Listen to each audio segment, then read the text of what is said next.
411 Live. Where you can learn about issues that affect us every day. State of world, 411 Live. Real people, real talk. Made to help people in our community in every way.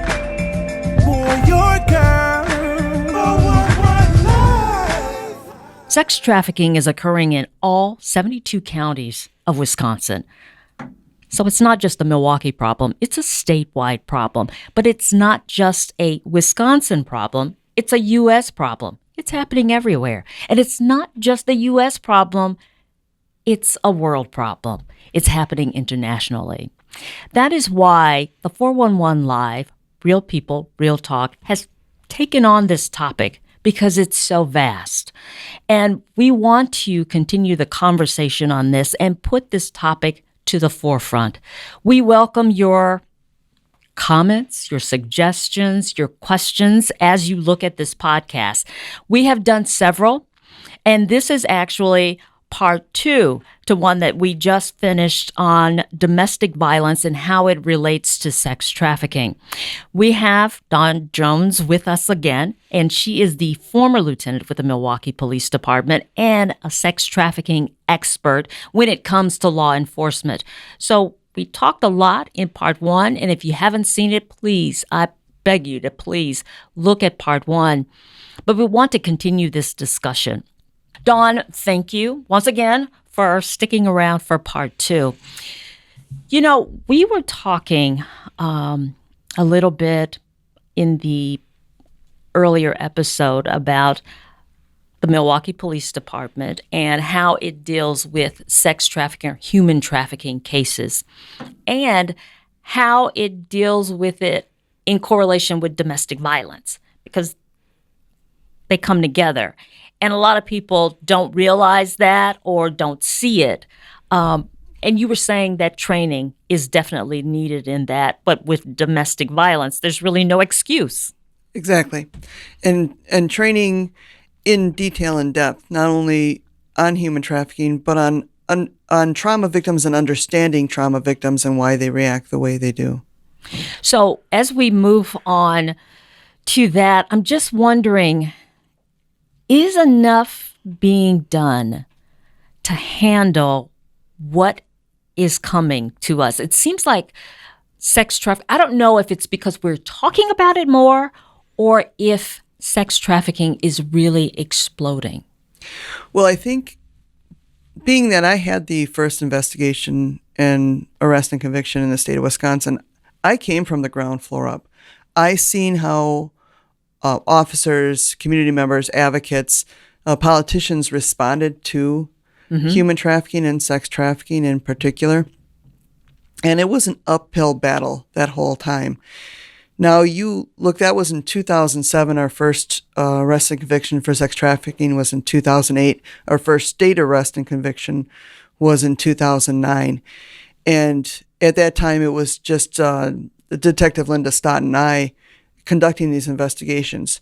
Now they have several officers conducting these investigations, but it appears that not even just in Milwaukee, but throughout the state, we've gone back 8 years of mentality as law enforcement when it comes to responding to human trafficking. However, during that period of time, we've trained so many advocates and medical workers and doctors and psychiatrists and counselors that what we've seen now is the trend of trafficking cases stemming from those reports, as opposed to us being proactive as law enforcement and finding and executing search warrants and making arrests based on our information. We are getting information from others.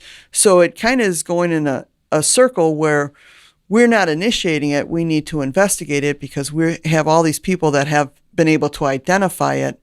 And the more people that are able to identify it, the easier it is for the predators to be held responsible for their actions and the victims to become who they want to become.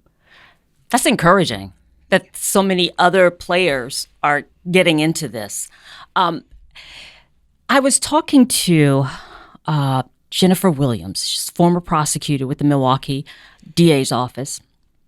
And she prosecuted a lot of sex traffickers.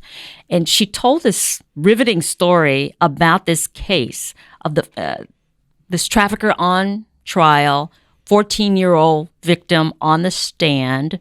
And one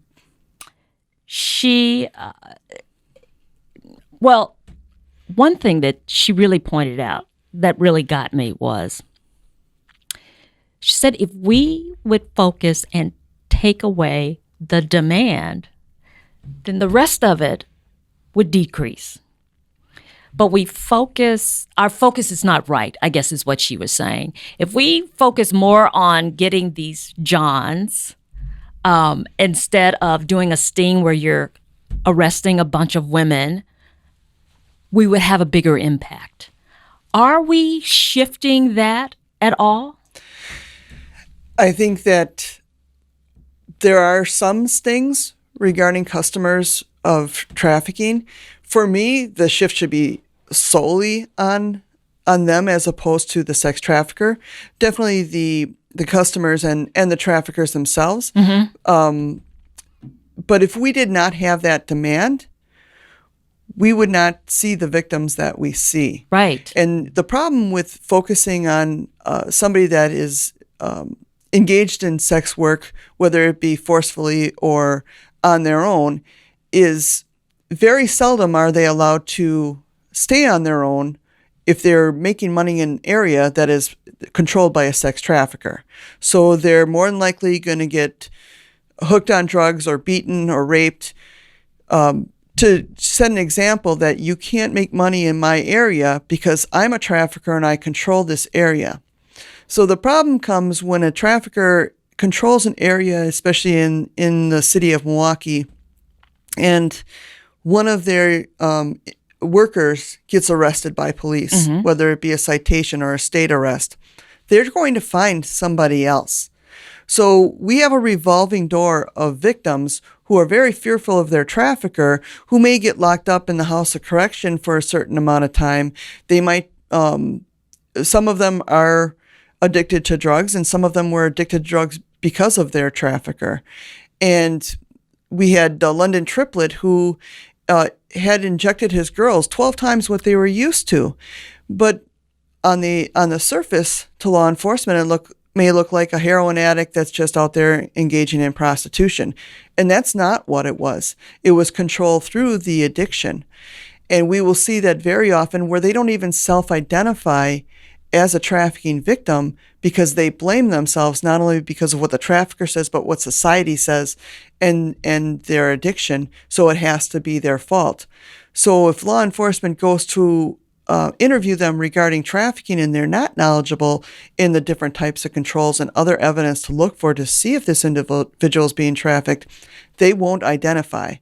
They'll say, okay, this is just somebody that's out here on their own that has an addiction. And that is one of the saddest places to be in, because if that person gets locked up, I promise you that trafficker is not going to stop making money. So we're going to see a creation of more victims, right, and more individuals that are addicted to drugs if that trafficker is a drug-induced trafficker. Whereas if the supply isn't there, he's not making money off of that, or she's not making money off of that victim. And how is it that the penalties for a customer are so much less than the person trying to survive?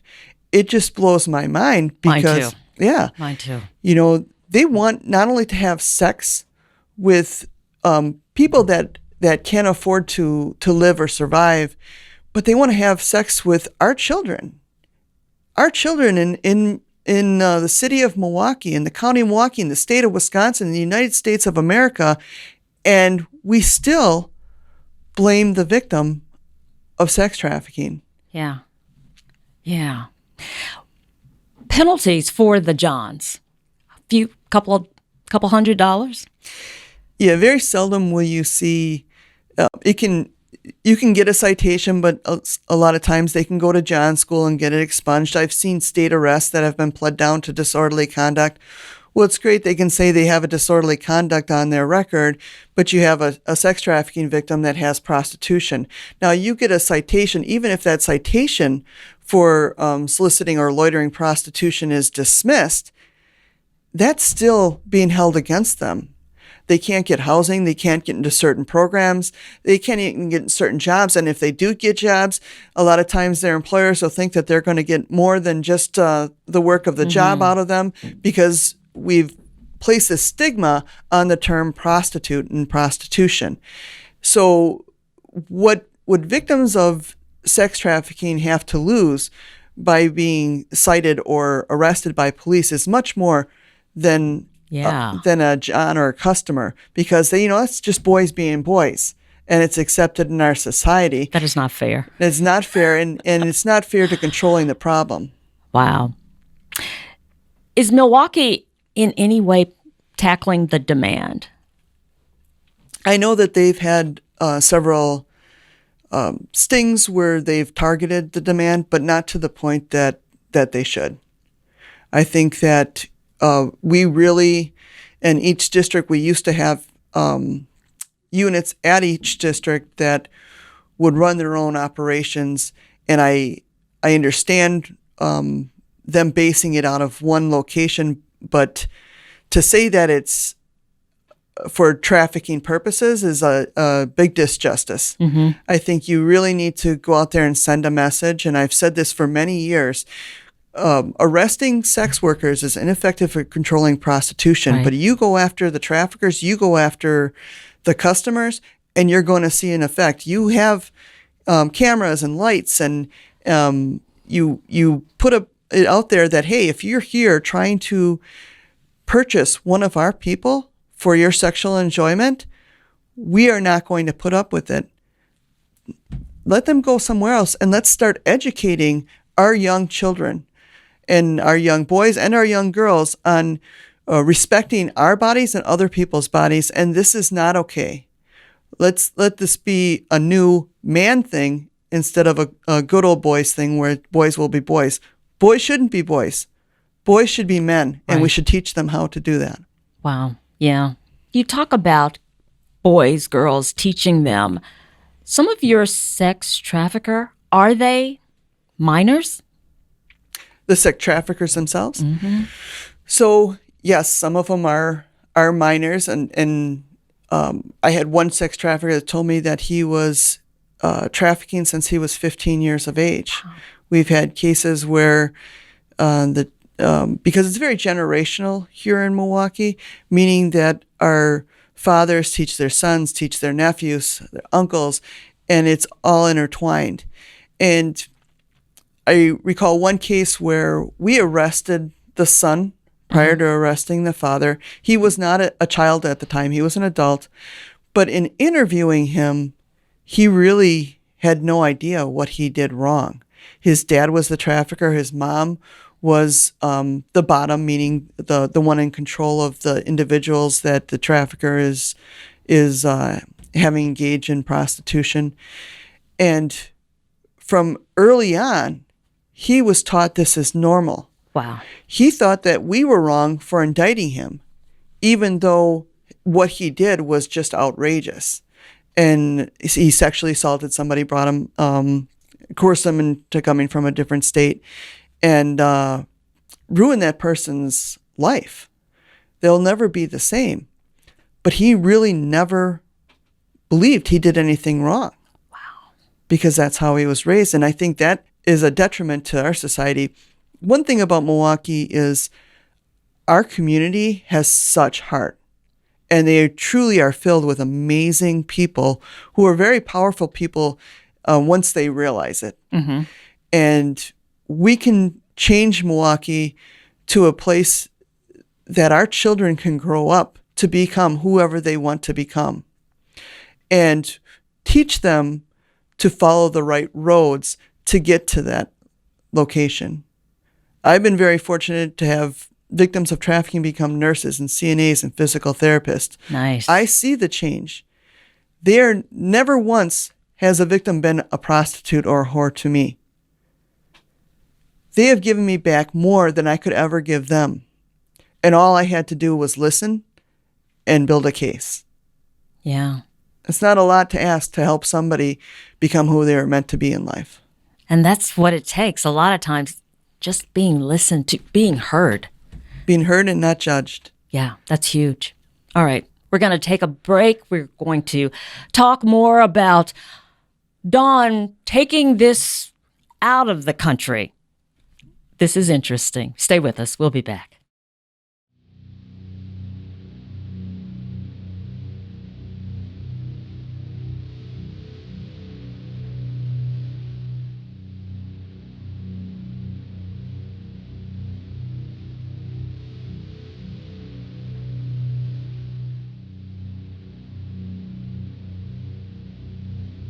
Human trafficking is a global issue that is happening locally.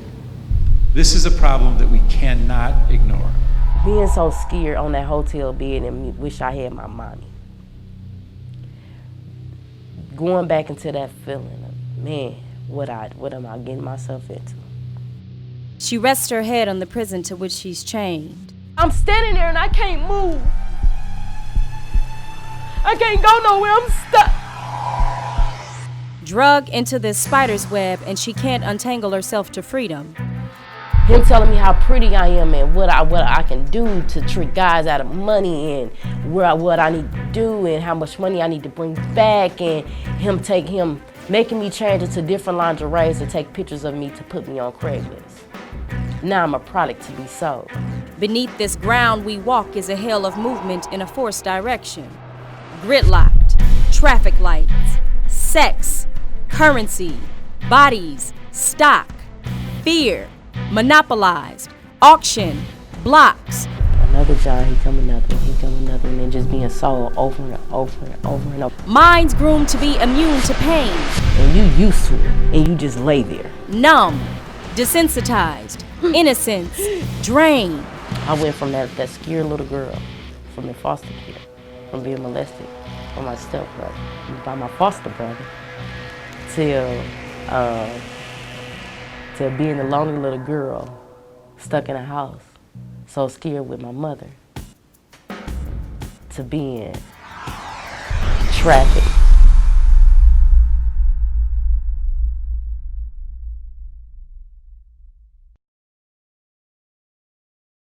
Welcome back to the 411 Live. Dawn Jones, former lieutenant with the Milwaukee Police Department, is here with us. And before we go out of the country, let me ask you one more thing about Milwaukee. Just curious, the traffickers, do we have female traffickers? We do have female traffickers here, and some are respected by the male traffickers. However, it's usually said this is a man's game and no one belongs in it, which is why they have the emblem money over bitches, meaning that money is more important than a female or an individual that they're having trafficked. And what we will see is with many of the female traffickers, they are even more violent to the victims than the male traffickers, trying, I'm guessing, to prove themselves in that community, in that environment, to show that they are just as good as a male trafficker. Wow. Okay. So how did you end up going to Malaysia and Mexico and Guam? And Guam.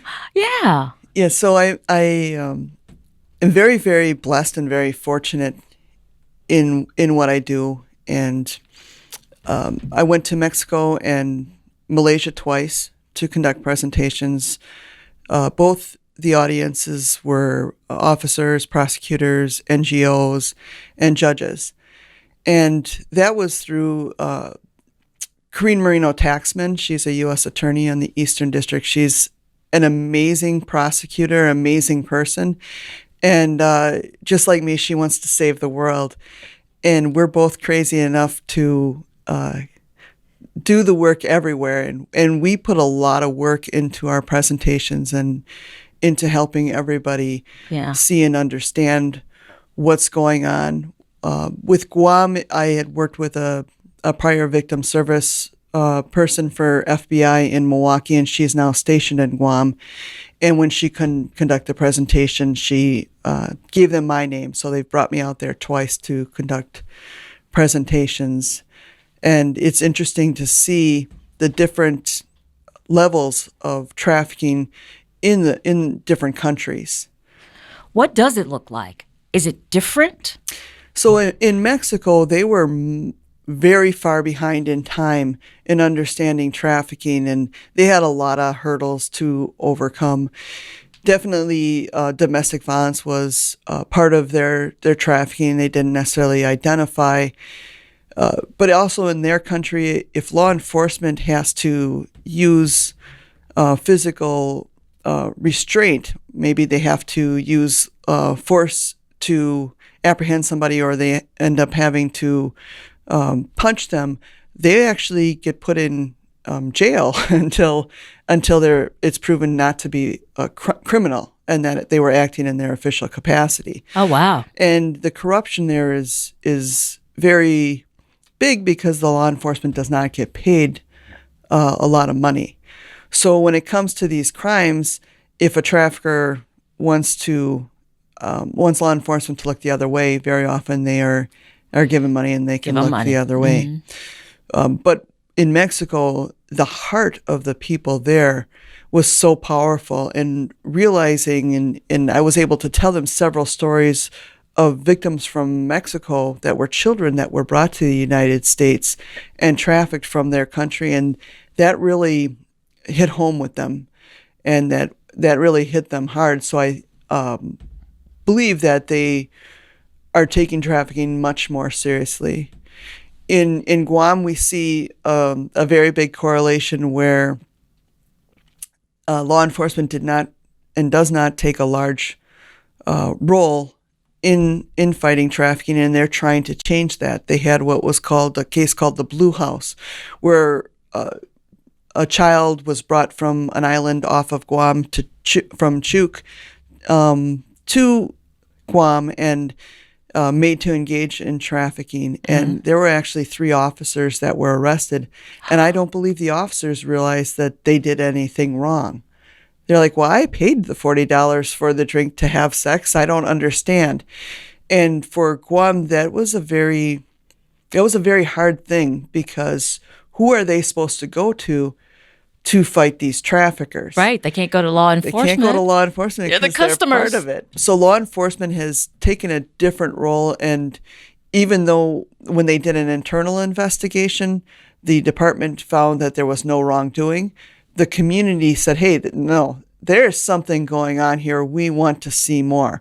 And they ended up charging and convicting 2 of the 3 officers regarding that. The third one got a plea bargain. He was very, very new and not really involved in the trafficking of them or confronting the victims, because the law enforcement would say, well, you're not doing what you're supposed to do, and you need to do that, and you better not run because I will find you. And I think that's an important thing when you're looking at the totality of the circumstances and law enforcement, regardless of where it is. I don't believe any law enforcement agency should investigate their own on any criminal matter. I think there should be an outside, independent group of individuals that conduct investigations that will be able to do it without even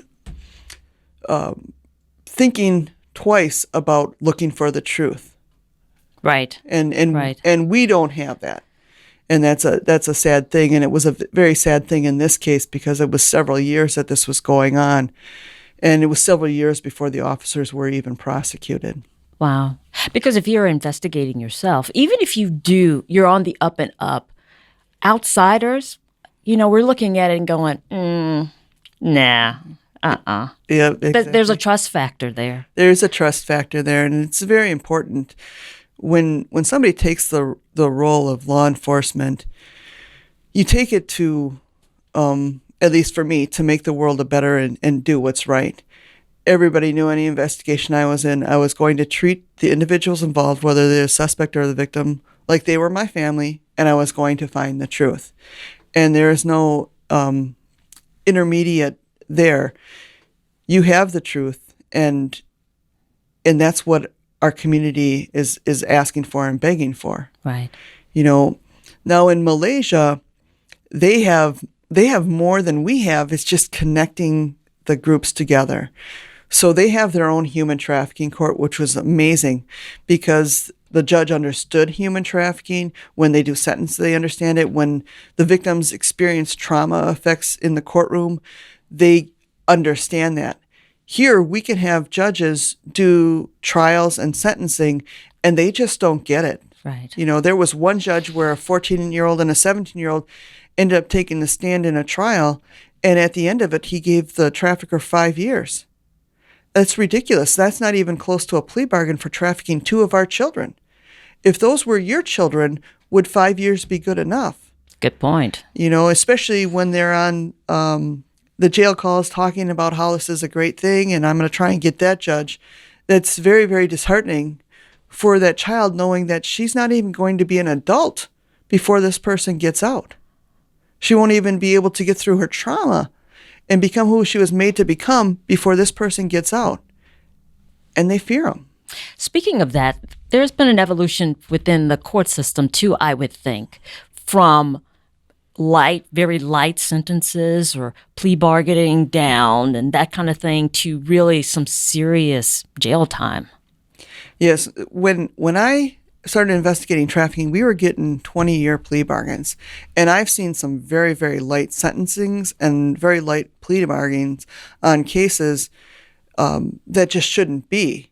When you talk about trafficking, you're not usually talking about one instance. You're talking about tens, hundreds, thousands of incidents where this individual has been sexually assaulted. And to see somebody get 5 years or 3 years, for me, that's ridiculous. Yeah.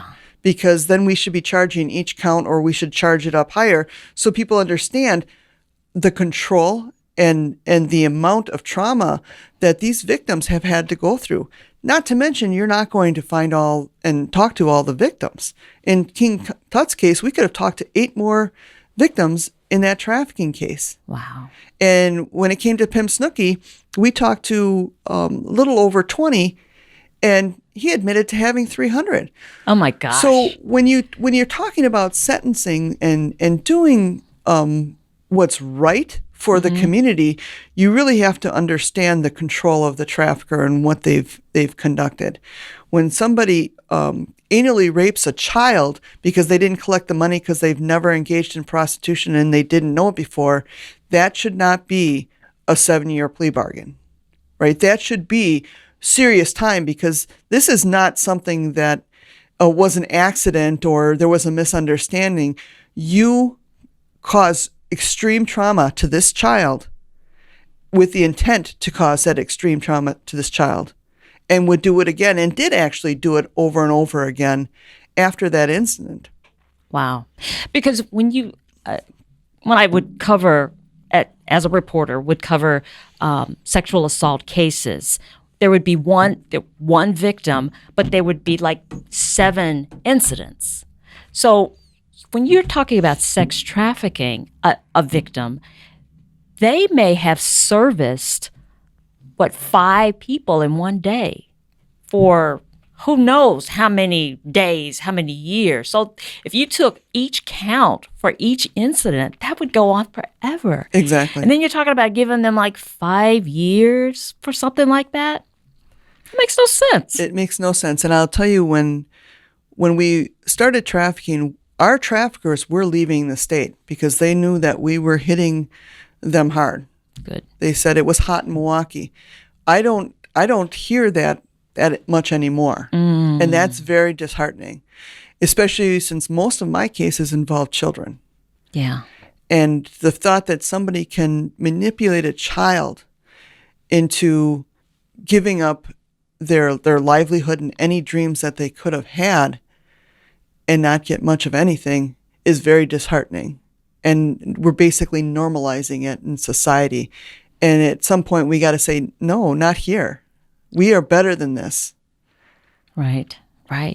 And then those children, you think about their future, their lives, how that's, well, I won't say it's destroyed because they can move past it, but man, it's going to take a while. That trauma, all those things, all those hurdles that they have to work through because of what they've gone through.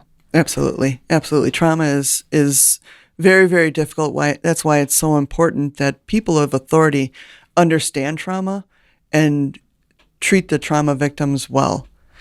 And unfortunately, when it comes to certain people, they don't understand that a trauma victim might start swearing at you or be angry at you. And it's not because they're trying to fight you. It's because they're so torn inside and scared whether they should trust you and tell you the truth, or that they should just keep quiet and go back with the trafficker because they don't know which consequence is going to be worse. Wow. And they've got to test you a little bit, too. They've got to test Can you. I trust this person? Exactly. You know, I'll lash out if they're still here afterwards. I had one young lady, she was 17, and she was calling me every name in the book. And by the end of our conversation, I was picking her up at her house, and we were talking and got her services. And it was all a matter of her testing me. Mm-hmm. And I thought, well, you can test me. I've been called a lot worse. So, and you know, I found out she was pregnant and she had been trafficked for many years, and all she needed was somebody to show that they cared and show her where to go, what the right road was to take. Wow. Wow. Dawn, this has been great. I'm glad we got to sit down and really talk, besides being in that workshop and just stealing a few words. You have given us a great insight into a lot of things, so I thank you so much for coming. I thank you for having me. It's You're been amazing a as pleasure. well. Thank you. Well, this has been the 411 Live, Real People, Real Talk. Thank you so much for joining us and listening in, because this is very important to us.